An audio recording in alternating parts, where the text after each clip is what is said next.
So it's time to have the conversation that I think most of us wanted to avoid, the conversation of, what do we do if Hillary Clinton is the nominee? Well, I was on TYT last night for their election coverage, and Jimmy Dore was making the argument, 100% Hillary Clinton has to earn your vote. Don't just go vote for her.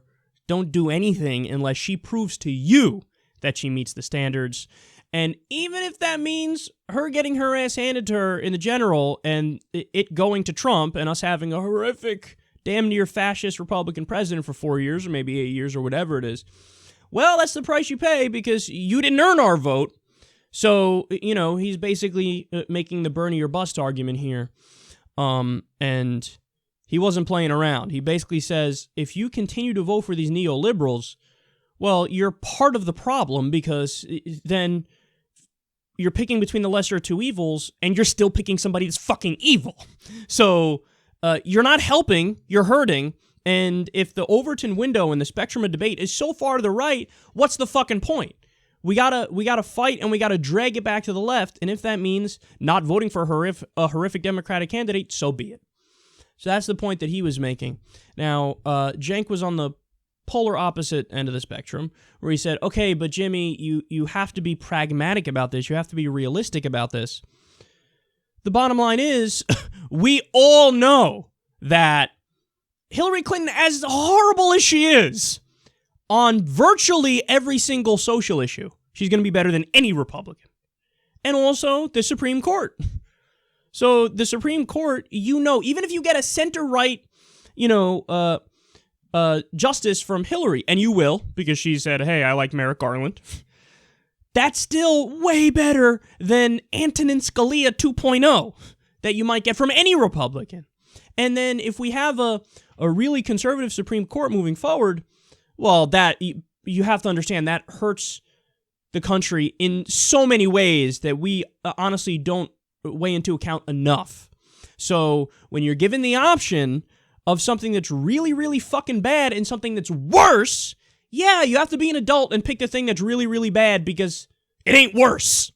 So those were the two arguments. Now, where do I fall on it? Some of you may have watched the live coverage, so you know exactly what I'm going to say here. But I actually think they're both right. So what I mean by that is there's a strategy to this. There has to be some sort of punishment for Hillary Clinton not being pure enough. So do I have a purity test? Fuck yeah, I have a purity test. And that's not the same as a Tea Party purity test because guess what? They're wrong about almost everything.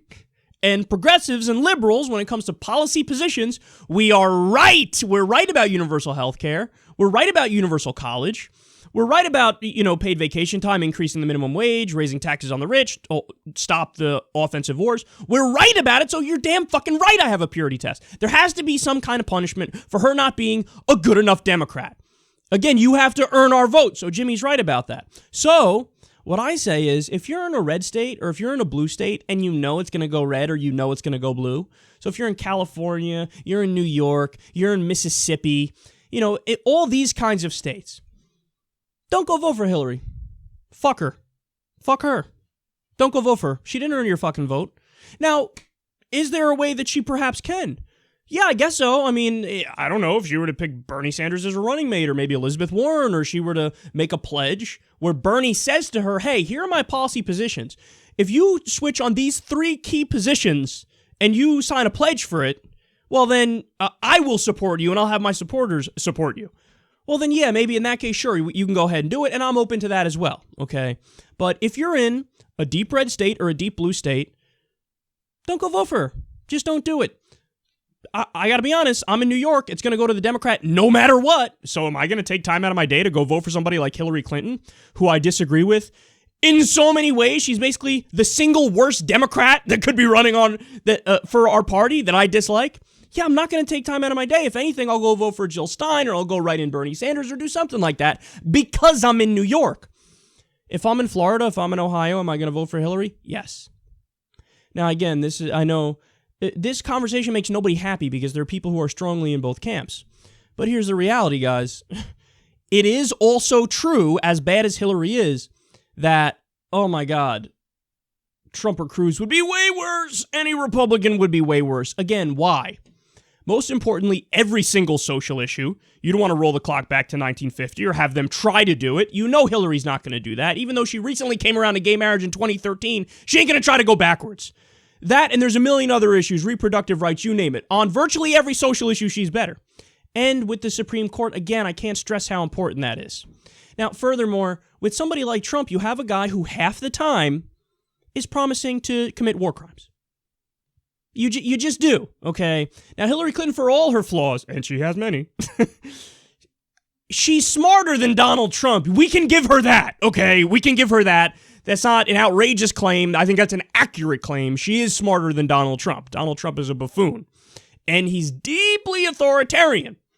So you have a guy who says, I am going to kill civilians in the Middle East. I'm not just going to kill ISIS. I'm going to kill the families of ISIS. You have somebody who says, yeah, I'm going to fucking torture. I'm going to torture, quote, even if it doesn't work. You have somebody who promises in 1,000 ways to, honestly, make the country way worse than it is. So if I'm in a swing state, and I'm not a hypocrite on this either, I need everybody to understand that if I lived in Ohio, or if I lived in Florida, or if I lived in any swing state, or anything that could conceivably be a swing state, yes, the lesser of two evils, but one person actually is the lesser of two evils. But again, if I live in a deep red state or a deep blue state, you don't have to waste your time, you don't have to go do it. Because at the end of the day, I don't want to have to go through the laundry list here, but I'm going to go through the fucking laundry list. Hillary Clinton voted for the Patriot Act. Fourth Amendment, bye-bye. Eighth Amendment, bye-bye. No more habeas corpus, no more due process. She was for NAFTA, and she was for multiple outsourcing deals. She lobbied for the TPP 45 times. She supported Gramm-Leach-Bliley, which is the repeal of the Glass-Steagall Act, which led to the crash and the subprime mortgage crisis in 2008. She voted for the Iraq fucking war. She promises to make the same mistake in Syria. And again, I could go on here. She fails on some of the key fundamental principles of being a progressive. So not for single-payer healthcare, not for universal college. That's a big deal to me, okay? So that's the reason why I'm fine with you drawing moral red lines if you're in a red state or a blue state. And I'm fine with you making her sweat it out for the election and letting her know, hey, you ain't pure enough. Okay, but at the end of the day, when push comes to shove, if you're in a swing state, yeah, you vote for her. Because again, no matter what other arguments are out there, and there are many, and I've made them myself, don't become so confused and get it so meshed in your head where you really start to think that it's a 50-50 thing. And Trump is bad, Hillary's bad, and they're both bad, so blah, whatever. No. One is worse. There's no question that one is worse. Only one wants to ban all Muslims from entering the U.S. Only one wants to deport all undocumented immigrants. Only one says that wages are too high in America. I mean, again, that list goes on and on, too, of the ways in which Trump is worse, the ways in which Cruz is worse, and I would say Cruz is even worse than Trump. So I know this is an unsatisfying answer and an unpalatable answer, but I think it's the real answer. I think there has to be some sort of punishment for Hillary not being progressive enough. And that's people in red states and blue states where you know where it's going saying, fuck off. But in swing states, definitely do vote for her. And in terms of what happens on this show moving forward, guys, we just call it like it is. So if there's a story that comes across my desk where Hillary Clinton is 100% right on something and Donald Trump is 100% wrong, I'm going to say that. And I'm going to argue for that. And I'm going to give you all the facts. If it's vice versa, if it's in the debate and Donald Trump says Hillary Clinton's corrupt, I'm going to say he's right, because he's right. He calls her Crooked Hillary. That's a fair name. Okay, so our thing is objectivity. Wherever the facts go, wherever they lead, that's where we're going. So I will be calling it like it is, and sometimes that'll mean saying Hillary's right, sometimes it'll mean saying Trump's right, sometimes it means saying both of them are dead wrong, and probably, let's keep it real, but most of the time I am going to say both of them are wrong, because they're often really wrong. But in the general election, if that's what it is, Trump versus Hillary, which looks overwhelmingly likely now, there's not much to look forward to, and it's all bad options. It's just a matter of what's the least bad option.